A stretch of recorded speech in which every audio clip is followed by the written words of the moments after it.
Okay, cool. Well, it's bike to work week and bike to work day coming up, so I'm going to take a ride to work and let you see what I'm up to.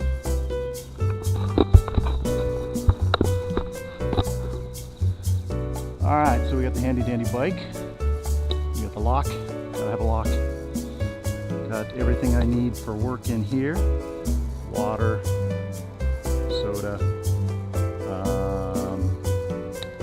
another shirt, a nice clean towel to clean off with when I get there because it's nice and hot today in Tampa and humid, and we will fire up the bike and get going.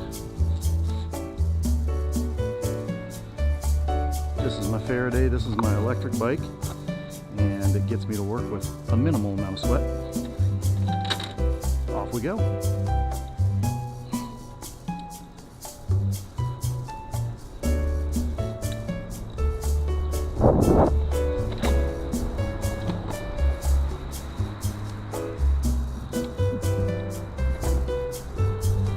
Now you'll notice I'm going to take the least traveled path to work, avoiding as much traffic as I can.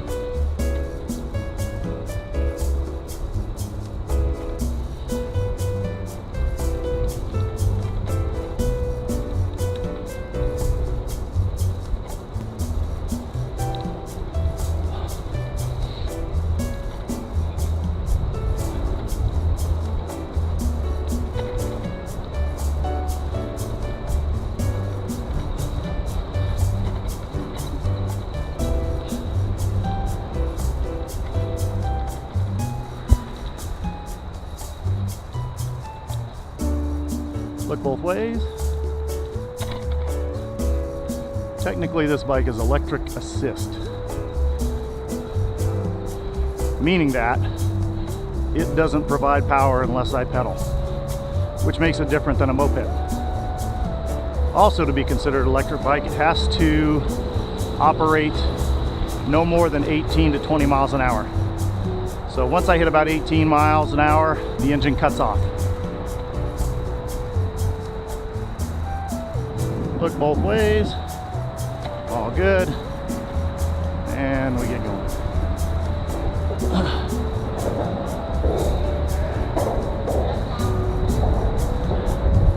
We're gonna get a nice tour of Tampa today. This is the 275 bridge we're going under, and we're heading into what used to be the North Tampa ghetto.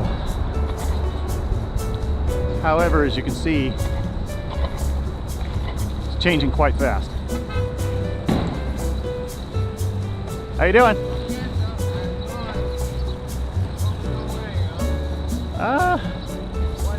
At this point, water helps.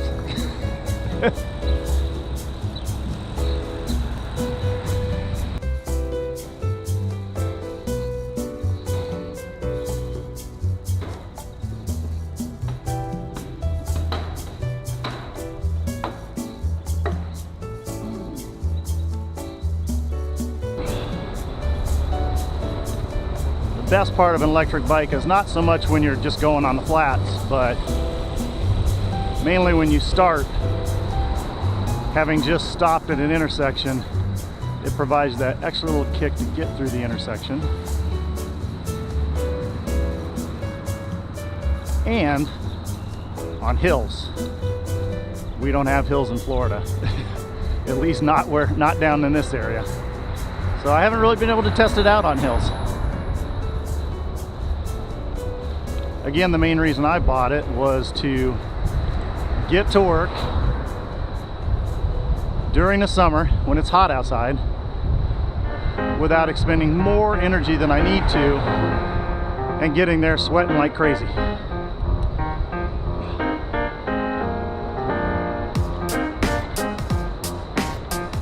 So since this is bike to work week, a couple of tips for you. I wonder if I can keep it to 10. 1, plan your route.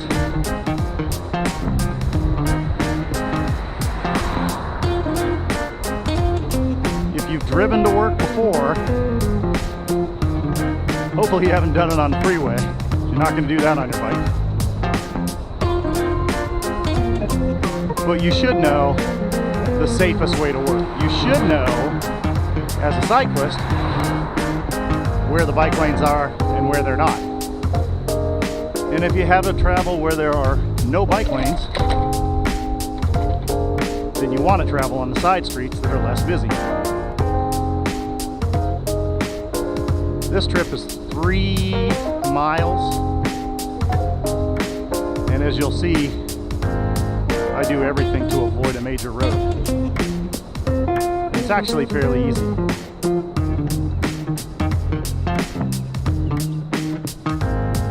Both ways. Good.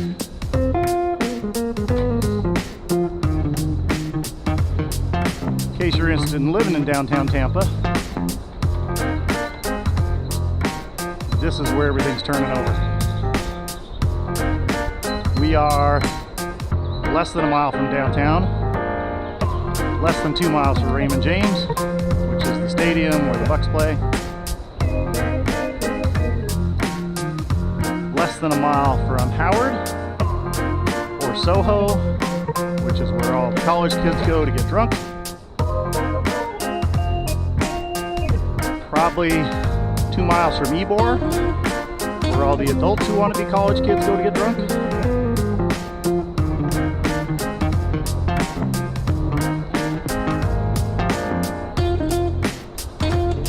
Item 2, which I kind of mentioned before,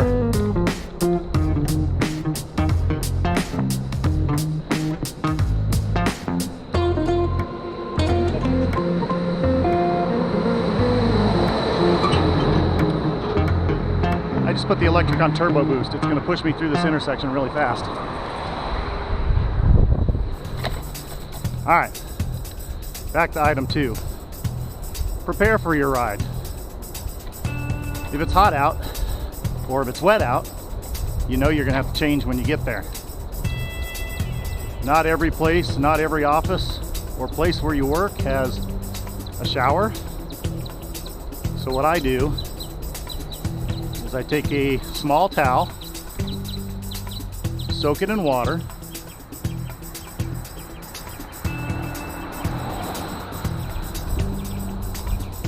put it in a plastic bag, zip it up, and now I have a towel to refresh with when I get to the office.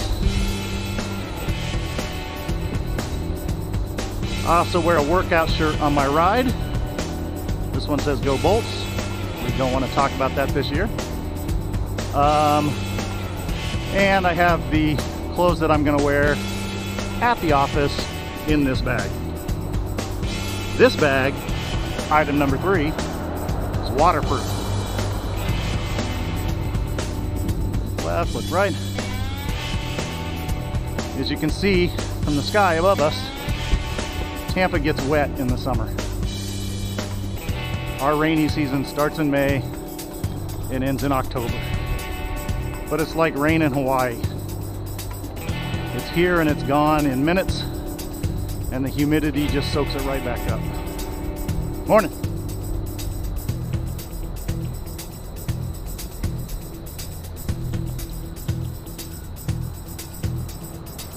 Look left, we got a car coming. Look right. Oh goody, a green light. Item number 4. When riding through cities, when it's hot out, especially when it's humid, the last thing you want to do is be sitting at a light. Plan your route so that you're avoiding as many street lights as possible. If you see a red light in front of you, take your time getting to it. There's no point in sitting there dripping and sweating when you can be easing yourself up to it. Now this is Havana. This is about the busiest street I'm on during the whole trip. And you're gonna see me looking left because I'm gonna move over into take one of these left turns and cross over to the next street. Here we go. Tampa still has brick roads. Everybody's annoyed by them, including me, but they do last longer than our asphalt roads. So it's kind of hard to complain. Plus it gives you a sense of speed. Left, right. Let's see, I was up to item number 4. Item number 5, wear a helmet. That's the hardest thing to do sometimes. Helmets look geeky.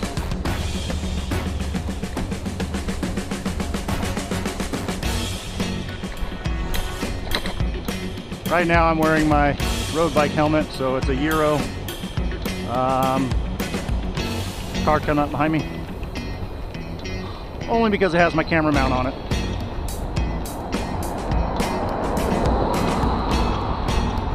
I bought a nice commuter helmet to match my bike. And it's comfortable and nice, but it's still a helmet. Still messes up my hair. Still makes me look geeky when I'm riding. But I'd rather be geeky than dead.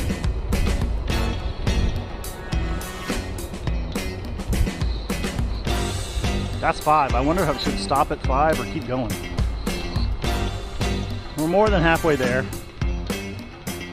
Nobody to the left, everybody to the right. Turbo boost on. Crossing the street. That horn was for someone else.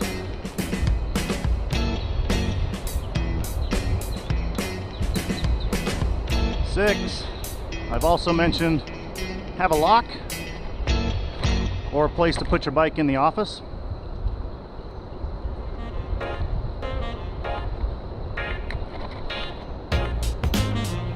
7, and this only applies to electric bikes like mine, either have a charger, make sure it's fully charged before you leave, or have a place in your office where you can store it and charge it. This electric bike has a range of about 20 miles. But that's assuming you were putting full load on the bike the entire time. I don't. In fact, crazy thing is I ride this bike more without the power on than I do with it on.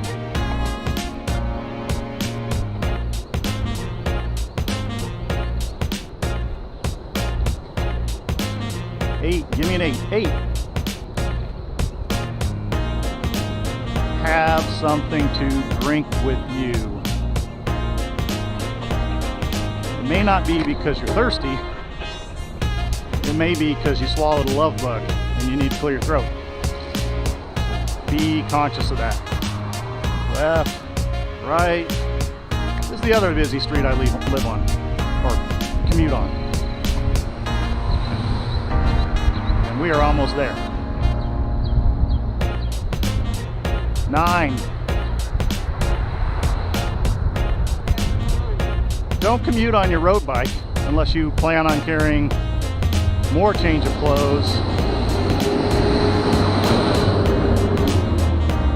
and everything on your back. Get yourself a commuter bike with racks, front, back. I have them on the front. I like them a lot. So that it can carry the weight and not you.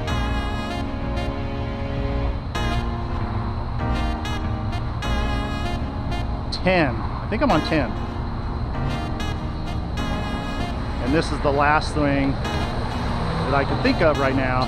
10, make sure your commuter bike has fenders.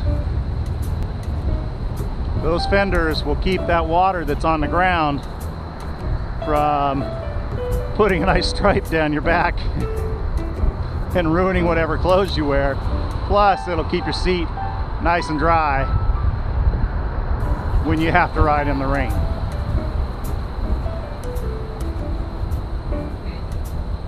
So this is my commute to work. There's my office. This is my life. I chose this. I stopped wanting to drive a long time ago.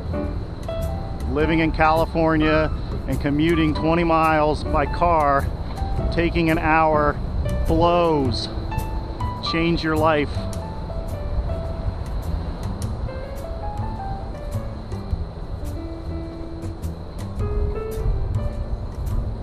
I hope you enjoyed it. I hope the wind didn't ruin the sound quality. Watch out for that car. And I made it here, no fuss, no muss. I don't think I even have to go dry off. All I have to do is change my shirt and I'll be good to go. Now, the question is, do I want to park out here in the rain? Why not? Oh, we got another commuter coming up.